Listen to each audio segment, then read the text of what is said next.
Welcome to the Wealth Done Differently Retirement Podcast. Danielle Howard, a certified financial planner, shares insight into the financial tools, techniques, and temperaments needed to make the most of your retirement dollars and relationships.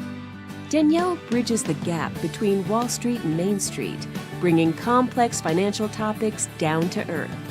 Danielle will educate and inspire you as you define and refine your version of prosperity. Hello and welcome to Wealth Done Differently Retirement with Danielle Howard, a certified financial planner. Today is part 4 of our 4 affirmations that Danielle has taught us about finances, and we're going to get into that 4th one today. Good morning, Danielle. How are you? I'm well, thank you. Happy New Year, Eric. Happy New Year. Yeah, this is good stuff. So this is a great way to start the year. I think so. And I'm going to start with a question for you. All right. What area of your financial life did you experience your version of success in 2018? And what would you like to continue to build on this year? Well, me personally started to work with a couple different companies in 2018 that really kind of changed the direction of what I had been doing and kind of broadened my horizons a little bit, which I'm very excited about. And so it's brought some new income opportunities to us. And so in 2019, my wife and I are really focusing on getting ourselves out of debt. We have the mortgage and a few other things that we need to get paid off, and would really like to establish a much firmer foundation for us in the future. That sounds like a great way, a great intention for the new year. So you are bringing money into your life with integrity, competency, dignity, grace, and joy. As best I can. Yes, ma'am. All right. Notice I didn't ask you, what do you resolve to not do in your financial life? Yep. You know, I think so many times we start our new year to say, oh, I resolve that I'm not going to eat at fast food restaurants anymore, or I resolve not to spend so much money. And it's about what we're not supposed to do. Mm-hmm. And the whole idea of having the financial affirmations and keeping everything in a positive context is to not focus on poor behavior, but to build on belief systems and attitudes and behaviors that are working for us. And I think we get more momentum and more energy and more excitement and possibilities when you do it that way. Yeah, absolutely. And I know that we're going to review these affirmations here in just a moment. We're going to begin the process of talking about number 4. But before we do that, in case there's some folks that are just joining us, that this is their first podcast listening to you, can you please remind everybody, why do we need to be saying these affirmations, or why are these affirmations so important? Well, I think no matter what season of life you're in, lots of people out there want to learn and grow. And as I've worked with clients that are moving towards that retirement or fall season of life, having a positive perspective on your financial world is absolutely paramount, because we have a world that comes towards us with a lot of shame and guilt and what it should look like. Mm-hmm. And I just think it's important that we look at affirmations and the benefit of them, as it opens us up to possibilities. It opens us up to our potential. And as I walk alongside clients, I want them to live in their full life potential, and making sure that their financial components that play into that are working as best as possible. So it opens up the possibilities. I also think that positive affirmations, Dr. Daniel Amen talks about killing the ants, that automatic negative thoughts are circuitry in our head that over a lifetime builds up with a lot of negativity. And I think we have to actively combat that. I think it's an active, everyday, intentional choice to choose a different way of thinking, to choose different behaviors, to choose different attitudes. And we need to kill those ants continuously. Mm-hmm. This helps us to create those new belief systems And if we believe that we are capable of living in our potential and that we are living a healthy financial life, that is going to change our attitudes. It's going to help us move to a attitude of gratitude where we can be thankful for what we have, which frees us up to make different choices, and our behaviors are going to change over time.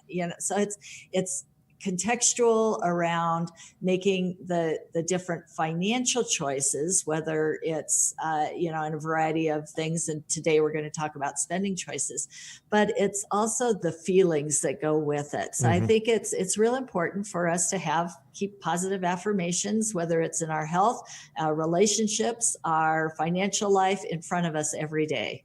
All right. Do you mind if I review them real quick? Would love to hear them again. All right. We'll start at the top. We're dealing with number 4 today, but I'm going to read the other 3 for those that are just joining us, or just to remind everybody else what those were. Number 1, I am receiving money with integrity, competency, dignity, grace, and joy. Number 2 is I am sharing my financial resources with moxie and momentum. Number 3, I am growing, protecting, and nurturing my financial life with diligence, wisdom, and care.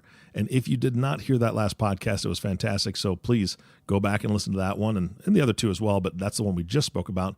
And today we're going to be covering I am spending my money within safe boundaries and joyful intention. So today we're talking about spending, right? And that's what everybody likes to do. Yeah. Actually, listening to this, most people are thinking, I just spent a bunch during the holidays. Please stop talking about spending. But this is exactly why we need to talk about it. Exactly. And personally, this has been my most challenging area over my life, is in the area of spending. And in my book, I talk about purchasing personalities. Let's dig into those a little bit. And everybody, I'd just like you to consider, if you would consider yourself when you make purchasing decisions, are you cheap? Are you frugal? Are you grandiose? Are you intentional? To expound on a little bit, cheap is when you make a decision to buy on price point, just buy low quality items, and you just buy it because it's inexpensive. Frugal, I think of it as more as avoiding waste. It might involve a little, less expense, but it's thinking through the decision a little bit more, maybe not buying as much, being very possibly thoughtful and avoiding waste. Grandiose is an ego purchase, maybe made to impress or buying for a label just for its own sake. And intentional is about purchasing quality when it reflects your personal values and the items that will endure over time. It is mindful spending. It's not just pushing a button to make a, ill thought out purchase. For myself, most people would think, if spending has been your issue, you've had some credit card debt in the past, or maybe made too many spending choices. And that isn't my situation. I was quite the opposite. I was one that didn't spend any money, or I would buy based on price point only. And I would buy it if it was on sale. I might not need it, but it was cheap, so I bought it, and it's especially played out at the grocery store. And I really had to take a look at where that message came from. And I was recently helping my mom clean out her closet, and the woman has 20 pairs of different black pants from the thrift store. And I'm like, oh my gosh, I know where it came from. Yeah. You just buy because it's cheap. And well, it was $1.50. I couldn't help myself. But you don't want to miss out, right? I mean, that's kind of the bottom line on a lot of those sale things. It's like, oh, it's on sale. I don't want to miss this sale. But if you really think about it, I don't need it, but I just don't want to miss the sale. Exactly. And I think this is another big one that has bugged me over the years. When something is on sale, they say, you saved 50%. No, you didn't. You did not save a dime. Yeah. You spent less, but did you even need to make that spending choice? So for myself, I've had to work very hard over the years to move towards that intentional, mindful spending, and ask myself a lot of questions. One of them that I ask is, just because I can, should I? I think that's a really important one, as especially for folks that are moving into the retirement season, rewirement season, they may have built up wealth over time and they have extra at this point in their life. Mm-hmm. And they think, well, it's mine. I've earned it. I can spend it any way I want. But I think we need to ask ourselves the question, just because we can, should we? Yeah, no, and that's a great question to ask, and we don't ask ourselves that enough.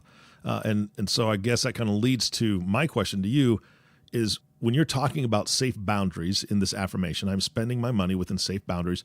What does that mean? What are those safe boundaries? I think that's a real important question for people to ask themselves. To me, it is more, we've heard you want to live within your means or spend less than you earn. And as you are in your rewirement season, you may be on more of a fixed income. You know what is coming in from Social Security. You've got a pension. You've discerned what kind of a drawdown rate on your IRAs or your 401ks can you make. You may have investment real estate that is producing income. So you may know what is your financial safe boundary of living within your means. But I think it is also about looking at the impact of our spending decisions, not only on our own lives, but for the sustainability of the planet. So you may consider a safe boundary as, wow, if I make a spending choice, am I creating waste? Am I making a decision and not thinking it through about the long-term impact of that?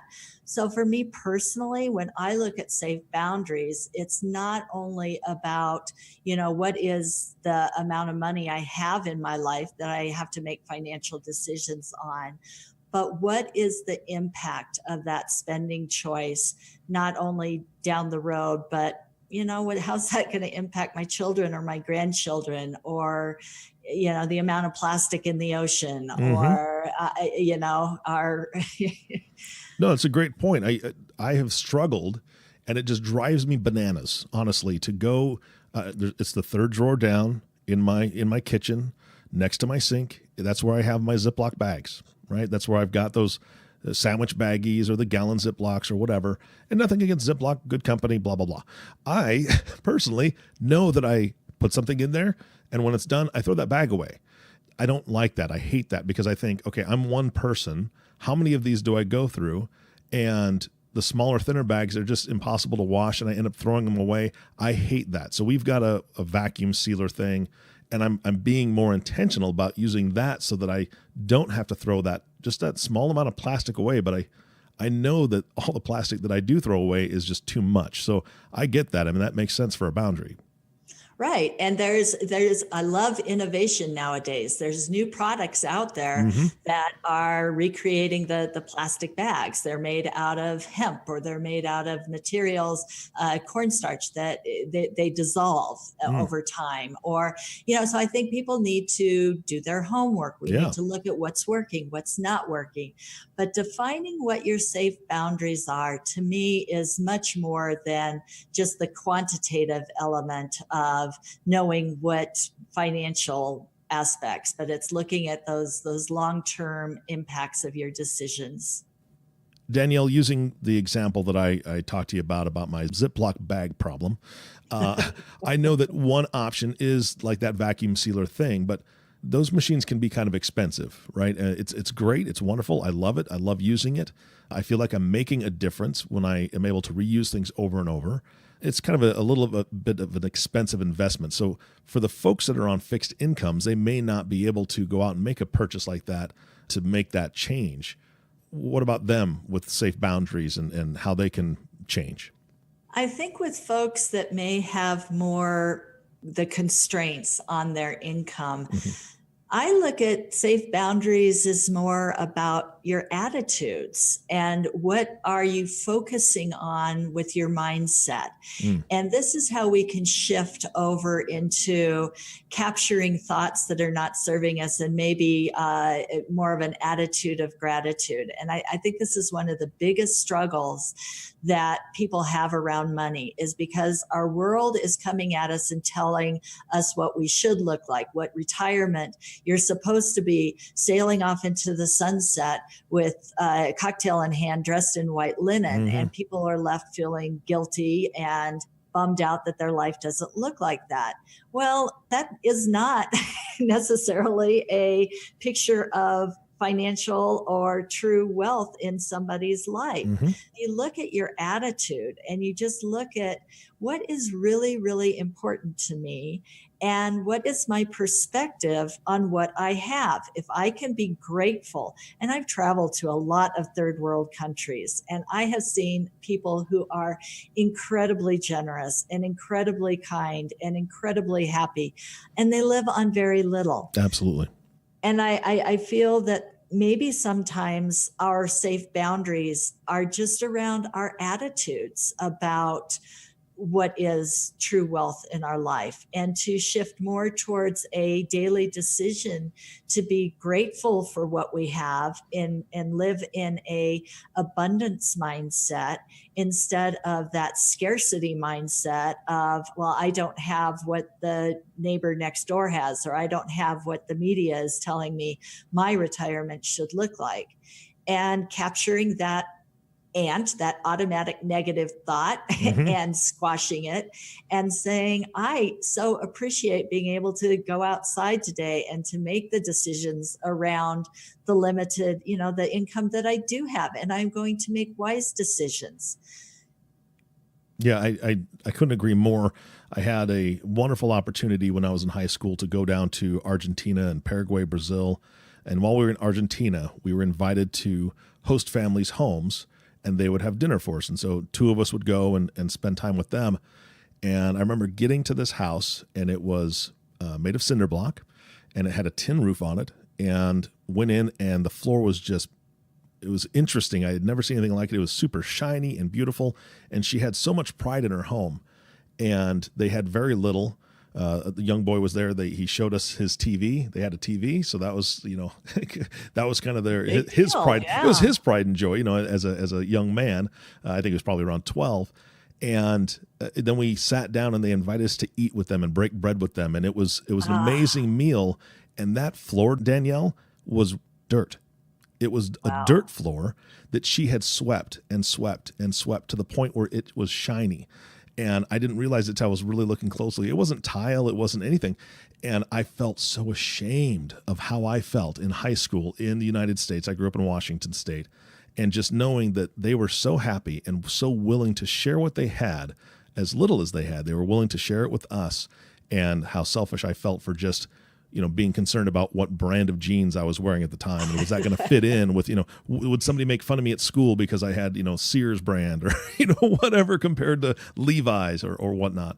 And it was a real eye opener for me. So I know everybody they don't, not everyone has that epiphany moment or can have that by going to a third world country like you did and like I did at that point. But being able just to find the joy and have that appreciation for running water and things that they have in their life, even if they are on that fixed income or they don't have the finances that retirement shows us we should have on that boat in white linen.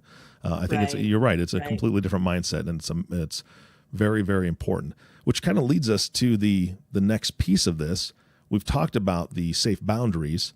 The last part of the affirmation is joyful intention. So what about spending with joyful intention? That's the fun part. Yeah.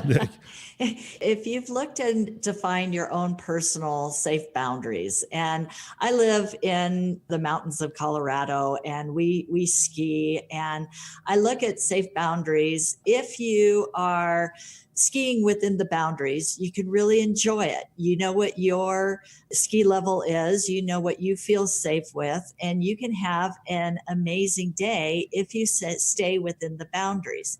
If you go outside the boundaries, if you go under the ropes and get into an avalanche area or start skiing in a place that has been shut down for a reason, you're going to get yourself in trouble. Mm-hmm.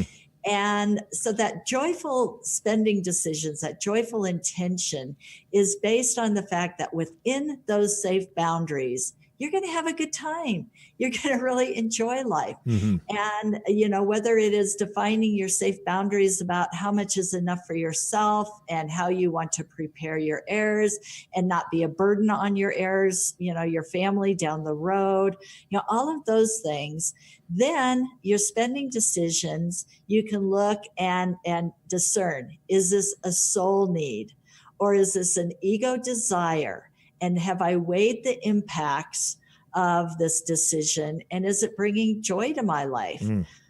I know I personally do not want to get to the end of the month and get my credit card bill that I can't pay off and lament on, why did we go out to dinner? We went out because I just didn't feel like cooking dinner that night. And it was, we make decisions and we don't really think them through. So we don't want to get to the end of our month and wondering how we're going to pay for the credit card bill. We want to go out for dinner and really, really enjoy it. We may only do it once a month. We may only do it, once a week. Yeah, I don't know what your safe boundaries are, but everybody needs to look at those. Yeah, absolutely. And even on fixed budgets, even people that don't have that quote unquote ideal retirement, when you look at the fact that you're going to have to eat a meal anyway, I'm going to go back to the story from Argentina. You have to eat anyway. You're going to spend money on groceries anyway. It just would cost maybe a little extra to have a little extra food and invite some friends over. I mean, what a great way to spend an evening entertaining guests, whether they're in your neighborhood or from your church or from the club that you've joined, or wherever you're connecting with people, bring them over for an evening, and that's an evening well spent.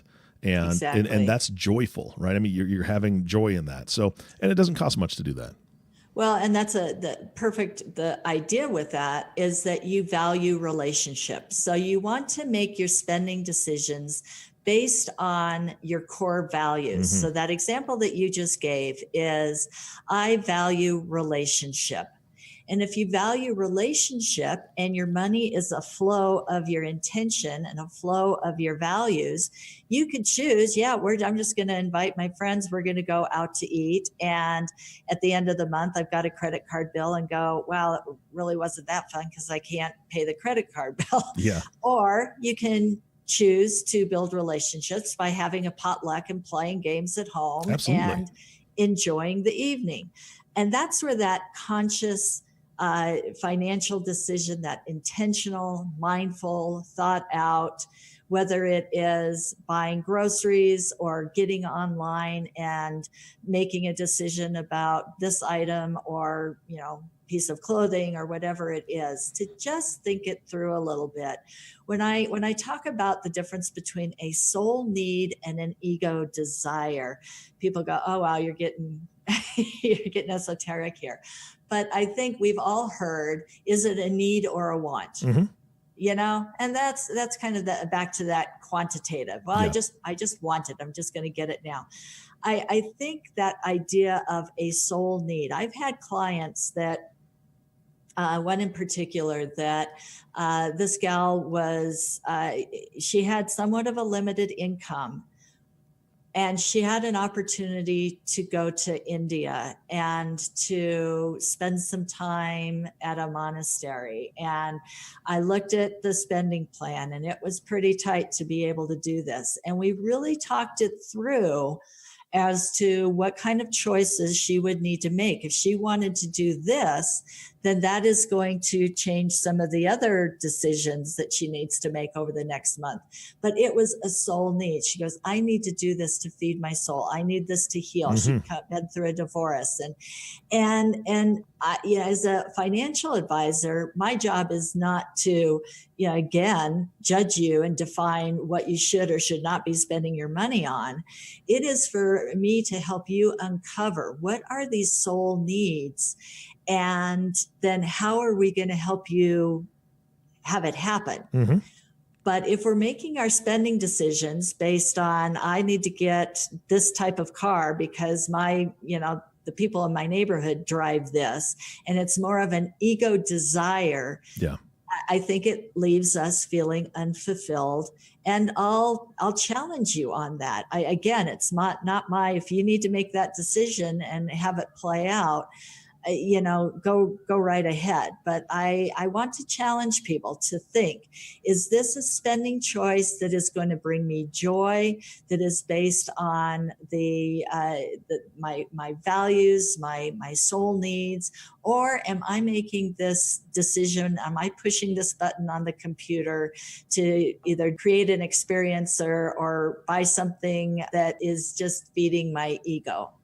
Yeah, absolutely. No, that's perfect. That makes a lot of sense. And the nice thing is you're there to tell them the impact of their decision, whether it's a soul need, a selfish need, a want, a desire that's frivolous, or a desire that's actually a true desire that is also needed. You can tell them the positive and negative of that situation to still allow them to make the decision and be there to guide them in just that thought process. And everybody needs that. Right. I think, again, I'm in this business, so I deal with it every day and it's right in front of me. And as I've worked with clients throughout the years, they make a variety of decisions. And I come about it from, I do not judge. We are each on our own journey. And my job as a financial life advisor is to educate you as to your options, to show you the financial context of how that decision may play out down the road. If I have people who feel they're making spending choices in their retirement years and they have limited resources, and I'm saying, boy, your safe boundaries, you are swimming outside the safe boundaries. I can show you what this drawdown rate, you continue spending at this rate, and you're going to be running out of money. Mm-hmm. And we can't, get you into an aggressive portfolio right now because that's taking on too much volatility in the market, given our current market environment or current economic season. We can play all of this out, but the behavior is going to be based on your belief systems, on your attitudes, on making sure that you have somebody walk you through, these choices and help you to feel good about, the decisions you're making one way or another. Yeah, absolutely. And Danielle, I know that you've spoken about it on this podcast before. And for everybody listening, Danielle has some great resources. One of the resources is these 4 affirmations are on the website. And I'm going to ask her to give you that website address so you can go download that for yourself. Also, Danielle, I know you have the e-course that can help people learn a lot of this stuff. Can you give us that information so they have it? Thank you. Yeah, I think it's really important that you find an advocate to walk alongside you. And for many people, thinking about going and hiring a financial advisor can be a little, whether it's intimidating or just the time element. So one of the things that we decided would be a benefit for folks is to create an 8-week course that will walk them through all these different aspects of your retirement season. What is this vision of your true wealth? What are all the financial pieces? How to use them wisely? And that's available now at www.daniellehoward4u.com. I think it's a way for people to access a really deep, broad perspective on this time of life and how to make the most out of it in a very affordable way. Mm-hmm.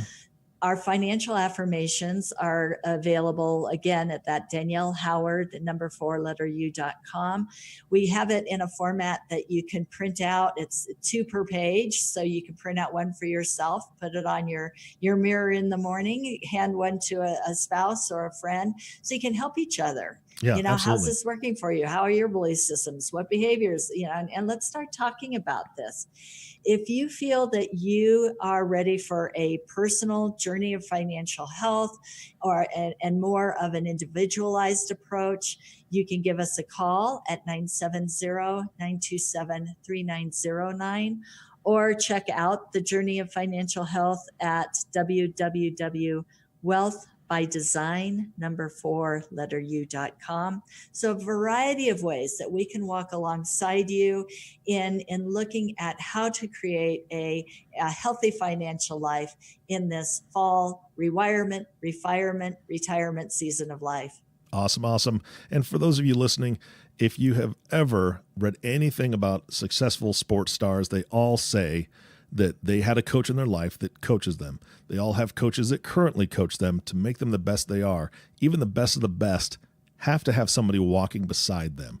So it's an accountability partner. It's somebody that to make you think outside the box or ask you those questions that you need to be asked and then hold you accountable to the decisions that you're making. And that's exactly what Danielle is to her clients. She walks beside them, does not push them, does not walk in front of them to clear the way, walks right beside them to help guide them and ask those questions that need to be asked. So if you know that that's true, that every successful person has found somebody to be an accountability partner and walk with them, then make that decision, make the phone call, or get into the e-course, sign up for that, download the affirmations and have a friend walk through it with you.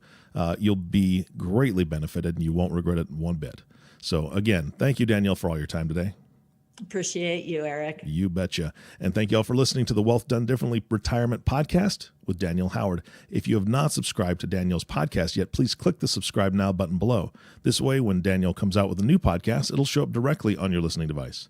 This makes it much easier to share these podcasts with your friends and family and that person that you're going to give that other copy of the affirmations to. And again, thanks for listening today. For everyone at Wealth Done Differently Retirement, this is Eric Johnson reminding you to live your best day every day. And we'll see you next time. Thank you for listening to the Wealth Done Differently Retirement Podcast. Click the subscribe button below to be notified when new episodes become available. The information covered and posted represents the views and opinions of the guest and does not necessarily represent the views or opinions of Wealth by Design, LLC. The content has been made available for informational and educational purposes only. The content is not intended to be a substitute for professional investing advice. Always seek the advice of your financial advisor or other qualified service provider with any questions you may have regarding your investment planning. Danielle Howard, Certified Financial Planner, is an investment advisor representative of Cambridge Investment Research Advisors, a registered investment advisor. Securities offered through Cambridge Investment Research, Inc., a broker-dealer, member FINRA SIPC. Cambridge and Wealth by Design, LLC are not affiliated.